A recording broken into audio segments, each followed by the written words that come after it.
தீபம் அகர்பத்தி ஒரு தெய்வீக அனுபவம். பக்தி கிளிட்ஸ் நேயர்களுக்கு மருத்துவ ஜோதிடர் எஸ்.ஆர். சங்கரேஸ்வரியன் அன்பான வணக்கங்கள். பரவ வருடம் எப்படி இருக்க போகுது? 14/4/2026 காலை 9:30 இந்த பரவ வருடமானது ரிஷப லக்னத்துல உதயமாகுது. அப்ப ரிஷப லக்னத்துக்கு 2ஆம் இடத்துல காலபுருஷனுக்கு 9ஆம் அதிபதியான குரு பகவான் இருக்காரு. அதே மாதிரி பாருங்க, காலபுருஷனுக்கு 5ஆம் இடத்துல ரிஷப லக்னத்துக்கு 4ஆம் இடத்துல கேது பகவானுடைய அமர்வு இருக்குது. காலபுருஷனுக்கு 11ஆம் வீடான ரிஷப லக்னத்துக்கு 10ஆம் இடத்துல சந்திரன் ராகு சேர்க்க. இந்த வருடமானது சதய நட்சத்திரத்தை தான் ஆரம்பிக்குது. அப்ப கும்ப ராசியிலையும் தன்னுடைய வருடத்தோட தொடக்கத்திலுமே இருக்கு பார்த்துக்கோங்க. காலபுருஷனுக்கு 12ஆம் இடமான மீனம், ரிஷப லக்னத்துக்கு 11ஆம் இடமான மீனத்துல செவ்வாய் சனி புதன் சேர்க்கை. காலபுருஷனுக்கு முதல் வீடான மேசமும் ரிஷப லக்னத்துக்கு 12ஆம் வீடான மேசத்திலையும் சூரியன் சுக்கிரன் சேர்க்கை. இந்த வருடம் ஆரம்பத்துல பாருங்க, சித்திரை மாசம் 1ஆம் தேதி காலையில அனைவருமே முக்கணியான மா பலா வாழை, அதுக்கப்புறம் பாத்துங்க கண்ணாடி, பணம், வாசனையான மலர்கள் வச்சு நம்ம ஒரு தாம்பாளத்துல வச்சு நம்ம அதை எல்லாருமே நம்மளுடைய பார்வைப்படுற மாதிரி வச்சு இருந்தீங்கன்னா இந்த வருடம் முழுவதும் நல்ல ஒரு தொடக்கத்துக்கு அறிகுறியாக காணப்படும். இப்போ உங்களுடைய ராசிக்கு எந்த மாதிரி பலன்கள் நடக்க இருக்குது அப்படிங்கிறத நம்ம ஒவ்வொரு வீடியோலையும் பார்க்க போறோம். வாங்க வீடியோக்குள்ள போகலாம். அன்பான துளாராசி நேயர்களே, இந்த புதியதாக உள்ள பராபவ வருடம், இந்த வருடம் வாங்க ஆரம்பத்துல இருந்து கடைசி வரைக்கும் உங்களுக்கு மிகவும் நல்ல ஒரு குடும்பத்துல சந்தோஷமும் நிம்மதியும் தரக்கூடிய ஆண்டாக இந்த ஆண்டு இருக்குது. குடும்பத்துல உங்களுக்கு நிம்மதியாக தான் உங்க வேலைக்கே போக முடியும். நான் குடும்ப உறவுகளுக்கு அந்த அளவுக்கு நீங்க முக்கியத்துவம் கொடுப்பீங்க. வேலையும் பார்க்கணும், உறவுகளும் முக்கியம் நினைக்கக்கூடியதான் நீங்க. அப்ப சமநிலையோட போகக்கூடியதான் நீங்க.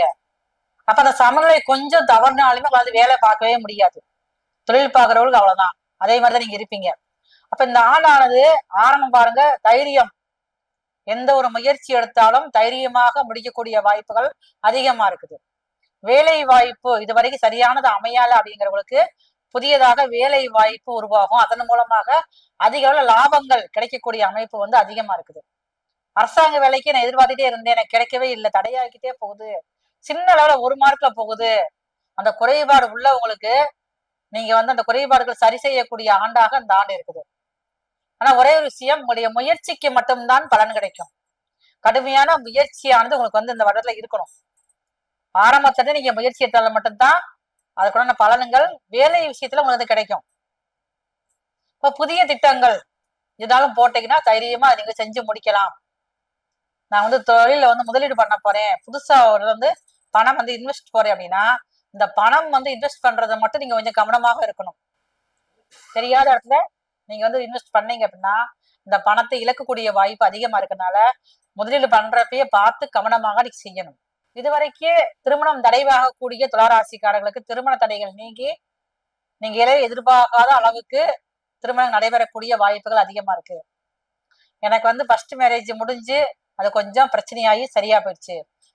அப்ப இது அடுத்து செகண்ட் மேரேஜுக்கு எதிர்பார்த்துக்கிட்டு இருக்கேன் அப்படின்னா இந்த வருடத்தோட பிற்பகுதியில ஆவணி மாதத்திற்கு பின் உங்களுக்கு 2வது திருமணம் முடிஞ்சு அது போக நல்லா உங்களுக்கு மனசுக்கு பிடிச்ச வரனே அமையக்கூடிய வாய்ப்புகள் அதிகமா இருக்கு. இந்த வருடம் ஆரம்பத்திலேயே பாருங்க, துளாராசிக்காரங்களுக்கு இதுவரைக்கும் காதல் பண்ணிட்டு இருந்திருப்பீங்கல்ல, அந்த காதல் உங்களுடைய பேரண்ட்ஸ் ஒத்துழைப்போட திருமணத்தில் முடியக்கூடிய வாய்ப்புமே அதிகமா இருக்கு. உங்க வீட்டுல அதிகமாக சுப நிகழ்வுகள் நடக்கக்கூடிய ஆண்டாகத்தான் இந்த வருடமானது இருக்குது. புதியதாக ஆன்மீக சிந்தனைகள் அதிகரிக்கும். இது வரைக்கும் கோயிலுக்கே போகாம இருந்திருப்பீங்க. ஆனா இப்ப பாருங்க, இப்ப ஜூன் மாசத்துக்கு அப்புறத்துல உங்களுக்கு கோயிலுக்கு போகணும் அதிகமா. அப்ப நம்ம ராசிக்கு என்ன கோயில் தெரிஞ்சு வழிபாடு செய்யக்கூடிய அளவுக்கு நீங்க மாறி இருப்பீங்க. அப்ப அந்த அளவுக்கு உங்களுடைய மனசுல நல்ல ஒரு ஆன்மீக எண்ணங்கள் சரியாகி வரும். முடிந்தா நம்ம ஒரு மாசத்துக்கு ஒரு முறையான குடும்பத்தோட நம்ம ஆன்மீகத்துக்கு போயிட்டு வரணும், கோயில்களுக்கு போகணுங்கிற எண்ணங்களை உங்களுக்கு இந்த ஆண்டுலயே அதிகமா இருக்கும். துளாராசிக்காரங்க நிறைய பேத்துக்கு கடன் பிரச்சனையில சிக்கி இருப்பீங்க. துளாராசிக்காரங்க பொதுவா கடன் வாங்கக்கூடாது. கடன் வாங்கினாலே நீங்க அதுல வெளியில வர முடியாம தவிப்பீங்க. அப்ப இந்த வருடம் அதுக்குண்டான முயற்சிகள் எடுத்து கடனை அடைச்சு ஒரு தெளிவான நிலைமைக்கு, நிம்மதியான நிலைமைக்கு நீங்க வரக்கூடியதுக்கு நீங்க தான் முயற்சி எடுப்பீங்க. உங்களுடைய நண்பர்கள்ட்ட நீங்க கொஞ்சம் கவனமா இருக்கணும். நண்பர்கள் மட்டுமல்ல, வேலை பார்க்குற இடத்துலயும் நீங்க வந்து ஆணாக இருந்தால் பெண்கள்கிட்டையும், பெண்களாக இருந்தால் ஆண்கள்கிட்டையுமே வந்து இந்த வருடம் முழுக்கமே நீங்க வந்து கவனமாக இருக்கணும். உங்க ராசிக்கு 7ஆம் இடத்துல சூரியன் சுக்கிரன் சேர்க்க. அப்ப கவனமாக இருந்தாலும் மட்டும்தான் தொடர்ந்து அதில் நீங்க வேலையே பார்க்க முடியும். துளாராசியில் பிறந்த மாணவர்கள் உங்களுடைய படிப்பில முழு கவனம் இருக்கணும். மனசுக்குள்ள தேவையில்லாத எண்ணங்கள் நீங்க வந்துருச்சு அப்படின்னாலே அதெல்லாம் படிக்க முடியாது.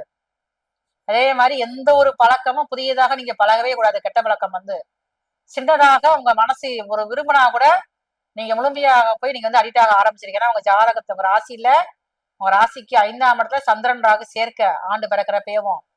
அப்ப 5ஆம் இடத்துல இருக்க ஒரு ராகுவோடைய செயல்பாடானது உங்களை வந்து மனசுல வந்து பல விதத்திலையும் குழப்பத்தை கொடுத்து ஏதாவது சின்னதாக ஒரு தான் நம்ம சாப்பிட்டு பார்ப்போமே அப்படிங்கிற அளவுக்கு நீங்க போவீங்க. நான் அதுவே உங்களை வந்து அடிமைப்படுத்த ஆரம்பிச்சிடும்.